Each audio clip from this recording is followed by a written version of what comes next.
அனைவருக்கும் வணக்கம். இந்த ஆழமான அலசலுக்கு உங்களை வரவேற்கிறோம். அதாவது 6ஆம் வகுப்பு தமிழ் பாடப்புத்தகத்துல இருக்கிற அறிவியல் ஆத்திச்சூடி அப்புறம் அறிவியலால் ஆழ்வோம் இந்த 2 கவிதை பகுதிகளை தான் அலச போறோம். இப்போ ஆத்திச்சூடி அப்படின்னாலே நமக்கு முதல்ல ஞாபகம் வர்றது ஔவையார் தானே? ஆமா, ஔவையார் தான். ஆத்திச்சூடி அப்படிங்கிறது அகரவரிசையில அறிவுரைகளை சொல்ற ஒரு இலக்கியம். ஔவையார் ஆத்திச்சூடியை எழுதினாங்க. அதுக்கப்புறம் பாரதியார் புதிய ஆத்திச்சூடியை எழுதினாரு. அதே வரிசையில இப்ப நாம பார்க்க போற அறிவியல் ஆத்திச்சூடியை எழுதினது யாருன்னா நெல்லை சு முத்து அவங்க தான். ஓ, நெல்லை சு முத்து. இவரை பத்தி நாம தெரிஞ்சுக்க வேண்டிய முக்கியமான குறிப்புகள் என்ன இருக்கு? இவர் வெறும் கவிஞர் மட்டும் கிடையாது, ஒரு மிகச்சிறந்த அறிவியல் அறிஞரும் கூட. இன்னும் சொல்ல போனா அப்துல் கலாம் ஐயா இருக்காரு இல்லையா, அவரே இவரை பார்த்து ஒரு பெரிய பாராட்டு சொல்லியிருக்காரு. அப்படியா? கலாமையா என்ன சொல்லியிருக்காரு? அதாவது தம்மை ஒத்த அலைநீளத்தில் சிந்திப்பவர் அப்படின்னு நெல்லை சு முத்துவ கலாமையா பாராட்டியிருக்காரு. அந்த அளவுக்கு இருவரோட சிந்தனையும் ஒரே மாதிரி இருந்திருக்கு. அட, தம்மை ஒத்த அலைநீளத்தில் சிந்திப்பவர் கேட்கவே ரொம்ப பெருமையா இருக்கு. இவர் வேறெந்த நிறுவனங்கள்ல வேலை செஞ்சிருக்காரு? இவர் விக்ரம் சாராபாய் விண்வெளி மையம், சதீஷ் தவான் விண்வெளி மையம், அப்புறம் இந்திய விண்வெளி மையம், இந்த மாதிரி பல முக்கியமான நிறுவனங்கள்ல பணியாற்றியிருக்காரு. ஓ, நேரடியா விண்வெளி மையங்கள்லயே வேலை பார்த்திருக்காரு. ஆமா, அது மட்டும் இல்லாம அறிவியல் சம்பந்தமா 80க்கும் மேற்பட்ட நூல்களை எழுதி வெளியிட்டிருக்காரு. 80க்கும் மேற்பட்ட நூல்களா? ரொம்ப அருமை. சரி, இப்போ நாம நேரடியா அந்த அறிவியல் ஆத்திச்சூடி பாடலுக்குள்ள போயிடலாம். நான் ஒவ்வொரு வரியா வாசிக்கிறேன், நீங்க அதோட நேரடி பொருளை சொல்லிடுங்க. சரி, அப்படியே பண்ணலாம். ஆரம்பிங்க. முதல் வரி, அறிவியல் சிந்தனை கொள். இது ரொம்ப நேரடியான அர்த்தம் தான். எதையும் அறிவியல் பூர்வமா சிந்திக்கணும் அப்படிங்கிறது தான் இதோட பொருள். அடுத்து, ஆய்வில் மூழ்கு. அதாவது ஒரு விஷயத்தை எடுக்கிறோம்னா அதோட ஆராய்ச்சிகள்ல முழுமையா ஈடுபாட்டோட மூழ்கி செயல்படணும். சரி, 3வது வரி, இயன்ற வரை புரிந்து கொள். இங்க இயன்ற வரை அப்படிங்கிறதுக்கு முடிந்த வரை அப்படின்னா அர்த்தம். எந்த ஒரு விஷயத்தையும் முடிந்த வரைக்கும் தெளிவா புரிஞ்சுக்க முயற்சி செய்யணும். அடுத்த வரி, ஈடுபாட்டுடன் அணுகு. எந்த ஒரு செயலையும் செய்யும்போது ஒரு முழு விருப்பத்தோட ஈடுபாட்டோட அணுகணும்.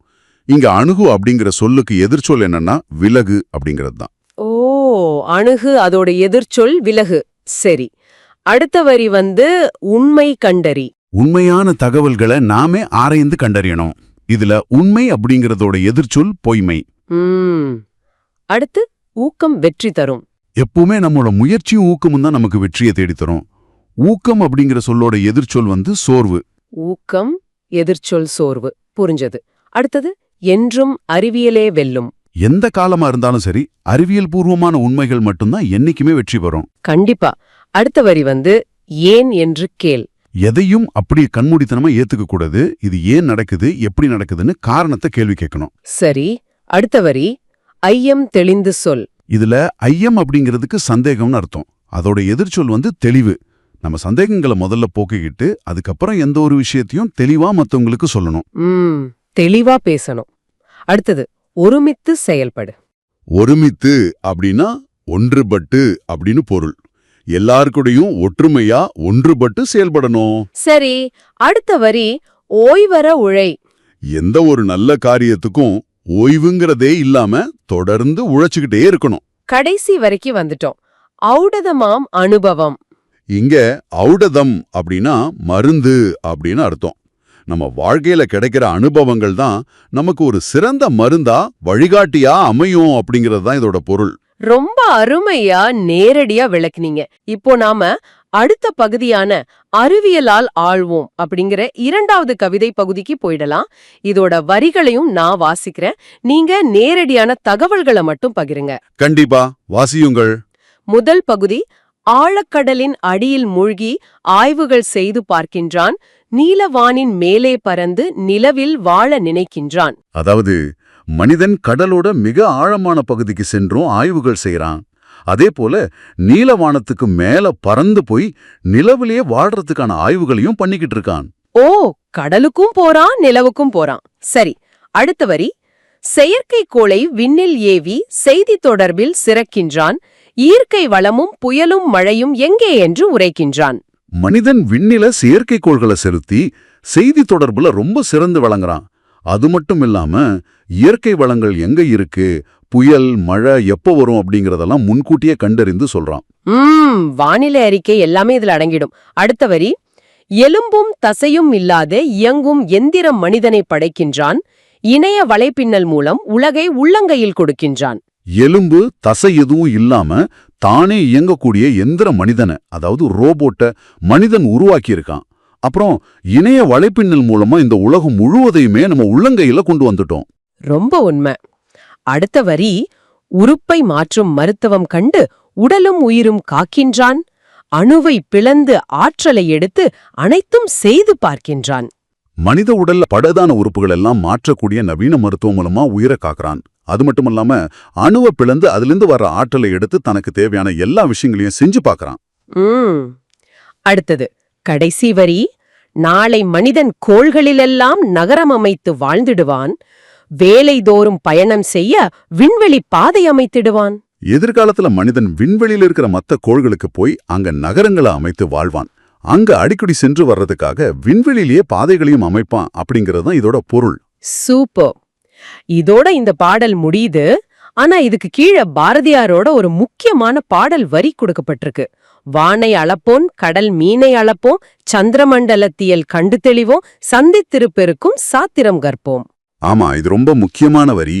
வானத்தையும் கடலையும் அளப்பது பத்தியும் நிலவுல போய் ஆய்வு செய்யறது பத்தியும் பாரதியார் அந்த காலத்திலே ரொம்ப தெளிவா பாடியிருக்காரு. அப்படிங்கிறத குறிக்கத்தான் இந்த வரிய பாடத்துல சேர்த்திருக்காங்க.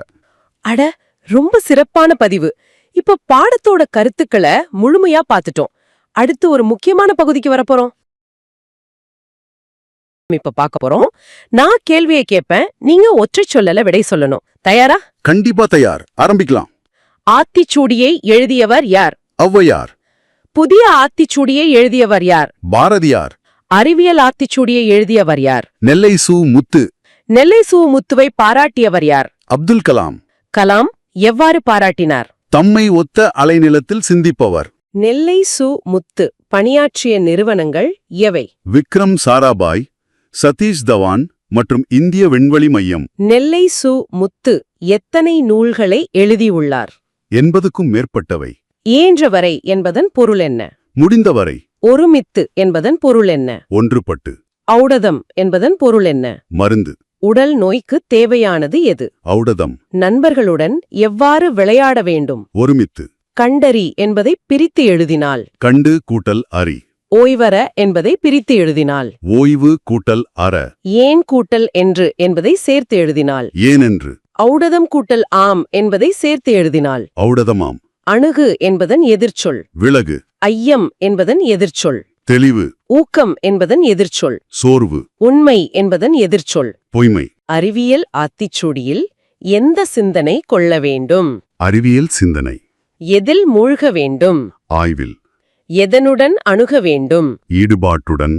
வெற்றி தருவது எது? ஊக்கம். என்றும் வெல்வது எது? அறிவியல். ஐயத்தை எவ்வாறு சொல்ல வேண்டும்? தெளிந்து சொல். மனிதன் எங்கு ஆய்வு செய்கிறான்? ஆழக்கடலின் அடியில். செய்தித் தொடர்பில் சிறக்க உதவுவது எது? செயற்கைக்கோள். எலும்பும் தசையும் இல்லாமல் இயங்குவது எது? எந்திர மனிதன். உலகை உள்ளங்கையில் தருவது எது? இணையவலை. எதை மாற்றி உடலையும் உயிரையும் காக்கிறான்? உறுப்பை. எதை பிளந்து மனிதன் ஆற்றலை எடுக்கிறான்? அணுவை. நாளைய மனிதன் எங்கு நகரம் அமைப்பான்? கோள்களில். எதிர்கால மனிதன் எங்கு பாதை அமைப்பான்? விண்வெளியில். மனிதன் எப்போதும் எதையே உரைக்கின்றான்? உண்மை. ஆழக்கடல் என்பதை பிரித்து எழுதுக. ஆழ்கூட்டல் கடல். விண்வெளி என்பதை பிரித்து எழுதுக. விண்கூட்டல் வெளி. விண்கூட்டல் வெளி. நீலம் கூட்டல் வான் என்பதை சேர்த்தெழுதுக. நீலவான். இல்லாது கூட்டல் இயங்கும் என்பதை சேர்த்தெழுதுக. இல்லாதியெங்கும். வானை அளப்போம், கடல் மீனை அளப்போம் என்று பாடியவர் யார்? பாரதியார். ரொம்ப சிறப்பு. மிகச் சரியாக 40 வினாக்களையும் பார்த்து முடிச்சிட்டோம். இதோட இந்த நிகழ்ச்சியை நாம் நிறைவு செய்து கொள்ளலாம். நன்றி. நன்றி. வணக்கம்.